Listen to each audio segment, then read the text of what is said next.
જય શ્રી કૃષ્ણ।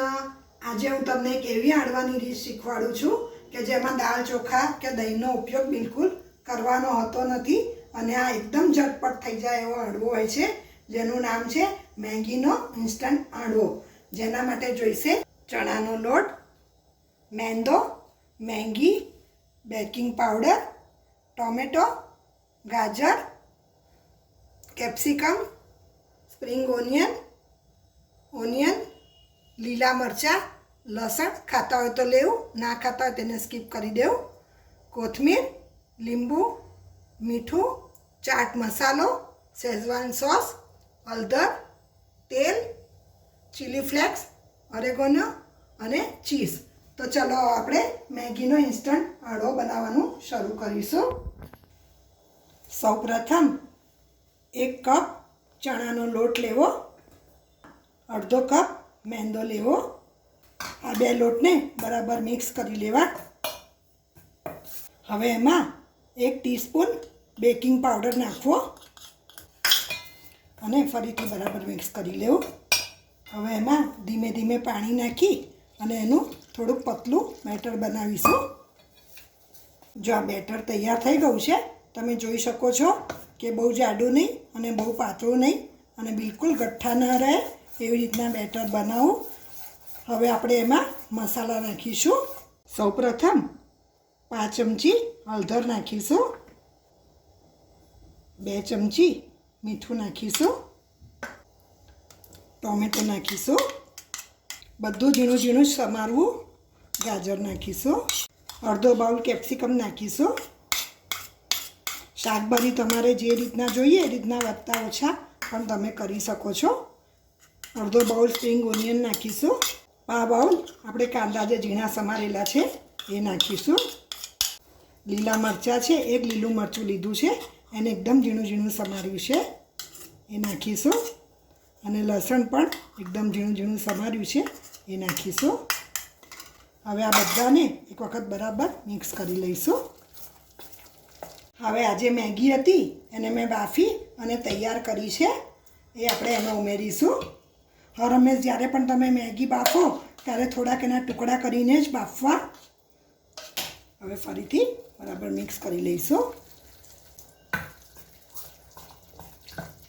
હવે અડધો બાઉલ કોથમીર આપણે જે ઝીણી સમારીને ધોઈને રાખી છે એ એમાં ઉમેરીશું। 1 ચમચી ચાટ મસાલો નાખીશું, 1 ચમચી શેઝવાન સોસ નાખીશું, થોડાક ચીલી ફ્લેક્સ નાખીશું, થોડાક ઓરેગોનો નાખીશું। હવે આ બધું મિક્સ કરી લઈશું।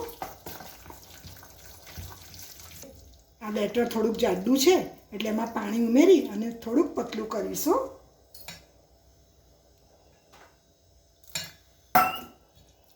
1.5 ચમચી જેટલું પાણી ઉમેરવું।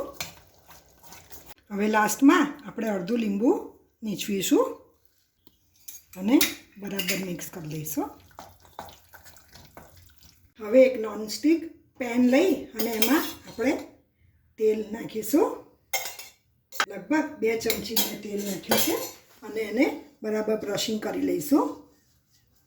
હવે આજે આપણે ખીરું તૈયાર કર્યું હતું એ આપણે એમાં ઉમેરીશું અને એકદમ ધીમો તાપ રાખી અને આપણે એને હાંડવાની માફક થવા દઈશું।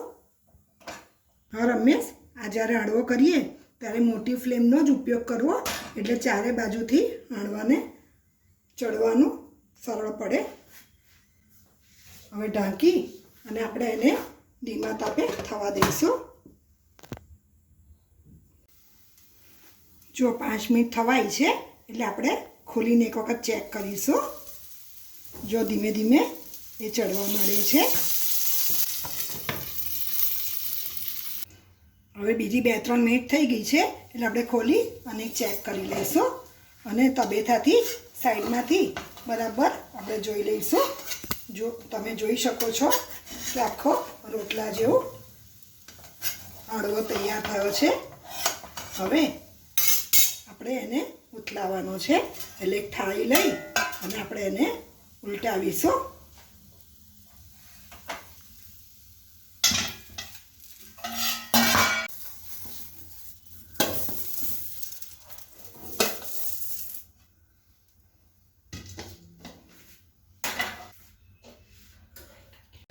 હવે ફરીથી ગેસ ચાલુ કરી અને ફરીથી બીજી સાઈડ ચડવા માટે આપણે તેલ મૂકીશું. ફરીથી 2 ચમચી તેલ નાખીશું અને એને બ્રશિંગ કરી લઈશું.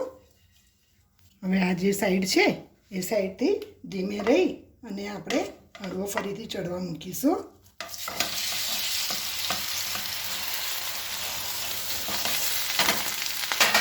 ઢાંકી અને ફરીથી 5 મિનિટ માટે થવા દઈશું.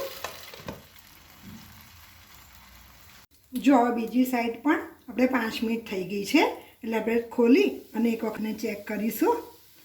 ચપ્પાને બિલકુલ ચડતું નથી એટલે હાંડવો તૈયાર થઈ ગયો છે.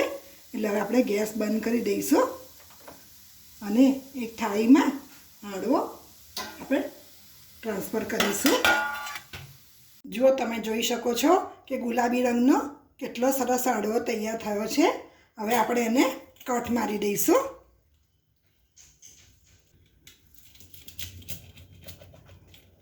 હવે છોકરાઓને એટ્રેક્ટ કરવા માટે આપણે ઉપર ચીઝ સ્પ્રેડ કરીશું. હવે હાંડવો આપણે મેગીથી બનાવેલો છે એટલે જે મેગીનો મસાલો હોય છે એ આપણે ઉપર સ્પ્રિંકલ કરીશું, જેનાથી એકદમ ટેસ્ટી લાગશે. જો આ મેગીનો ઇન્સ્ટન્ટ હાંડવો ખાવા માટે તૈયાર થઈ ગયો છે, જેને મેં ટોમેટો કેચઅપ સાથે સર્વ કર્યો છે. આ હાંડવો છોકરાઓ મોટા બધાને ખૂબ જ ભાવે હોય છે અને ફૂલ વેજીટેબલથી ભરપૂર હોય છે એટલે હેલ્ધી પણ એટલો જ હોય છે. ચોક્કસ તમારા ઘરે બનાવજો અને જો મારો આ વિડીયો ગમ્યો હોય તો ચોક્કસ એને લાઈક કરજો, શેર કરજો અને મારી ચેનલને સબસ્ક્રાઈબ કરવાનું બિલકુલ ભૂલશો નહીં.